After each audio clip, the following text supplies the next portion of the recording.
You're surrounded with love. You are love. Stop fussing and worrying. Everything will unfold as it should.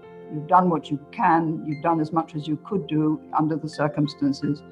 So just don't worry anymore. And also still follow the thread of what your heart leads you to, what interests you really passionately, whatever it may be. It may be work with horses, like my daughter, for instance. That is her passion.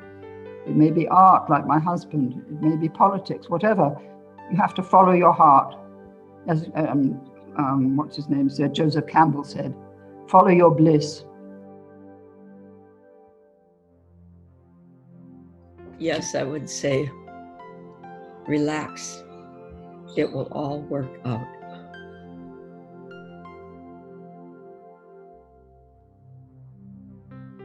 I would have been bolder than instead of waiting until I was in medical school before, spreading my spiritual wings, so to speak. I would have been, I think, much more of a risk taker. But I got off to a slow start. I grew up in a Southern Baptist fundamentalist church. I even played gospel piano for a roving tent evangelist. So I had all of this stuff to work through and go through before I began to open my mind and spread my wings, so to speak. So I got a late start. I would have begun much earlier had I known then what I think I know now. I think you'd say, hang in there. it'll get better. I mean, things were really bad for me in the 90s. I mean, they were really, really bad. I can't tell you how bad they were. And I could have used a visit from my future self. Don't take yourself so seriously and have more confidence. I was a slightly monkish young man, and I sort of missed gathering rosebuds. Well, I may have been able to do so. And I think that, to have had more confidence as a young man would have been very helpful. I mean, as far as I'm concerned, the fact that I'm here today at this age with all my sort of physical problems, I mean, I just feel existence is looking after me. And if you think of it, since the time life began 4 billion years ago, existence has looked after our ancestors and our forefathers. I mean, throughout a period where extinction equals creation, I'm here. So that my ancestors have all been looked after by existence, and so have I been looked after, which I think is a sort of inherent basis of faith and trust. When you think about it, the fact that you're here while everything else is falling by the wayside, going extinct and everything, means your whole lineage since life began has been looked after by existence. Oh, I would cheer myself and say, keep doing what you're doing, and maybe even give yourself permission to pursue it even further, and thank your mom and dad too for being open.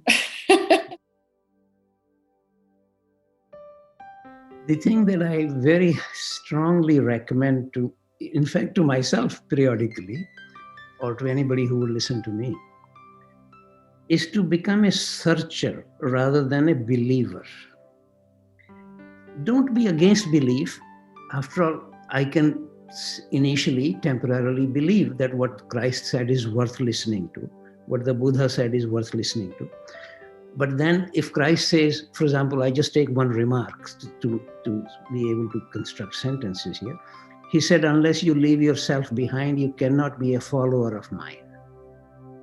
Now, I can believe this, I can say this, and get to gradually become a priest and keep quoting this. But if I am a searcher, I need to ask, what is the self that I need to leave behind? And how do I go about it? So therefore one would immediately see that self-inquiry or self-study becomes a fundamental requirement.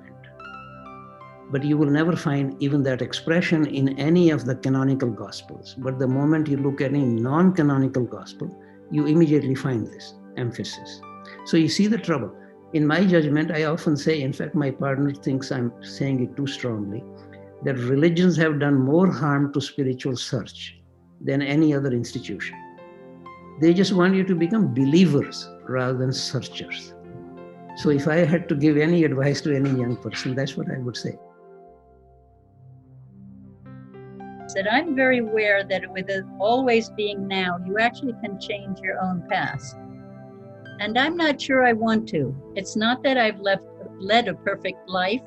It's not that I've never hurt anyone or made no mistakes, but it got me to where I am now, just as I lived it. And therefore, I would not give myself other advice. I can do that in other incarnations. You know, I've had such a great run and made some choices that there have been moments when I wondered why I made those choices versus others. You know, one thing is I didn't choose a mainstream route. And I know that when I was first starting out, you know, exploring consciousness, being paid $400 a week, $400 a month. That was when I was at the Rhine Center in like 1979. And my mother, she was just baffled. And, you know, like I said, I grew up in Detroit. My family were not academics. They were not innovators. You know, they were Midwesterners. And I had been offered a job working at an insurance company that was going to pay me about 10 times more than I was making. And there have been times when I looked back and I thought, you know, maybe I should have just really focused on being a mainstream academic. It comes with all the benefits of, you know, legitimacy and financial reward. But I didn't do that. I ended up really staying with this, you know, renegade thinking, and it has served me well. So I guess my younger self might say, you did good there. That was a good choice.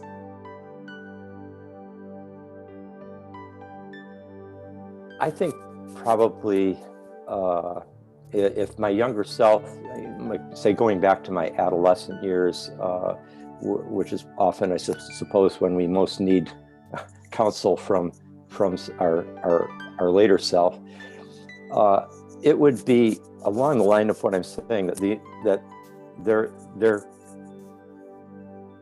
is a longer, larger process at work, and where you are now is in some sense a kind of, you know, it's a chrysalis of the future, and the way I feel at this point, or the way how much I can see at this point when I'm 17 years old or whatever, is not necessarily determinative of how I'm going to feel in future years, and to trust that unfolding, that there not only that significant things can still come beyond what seems to be an intolerable present, but that the intolerable present may in some particular way be essential to the unfolding of what is to come. To have that kind of counsel, I think would have been very nourishing to me.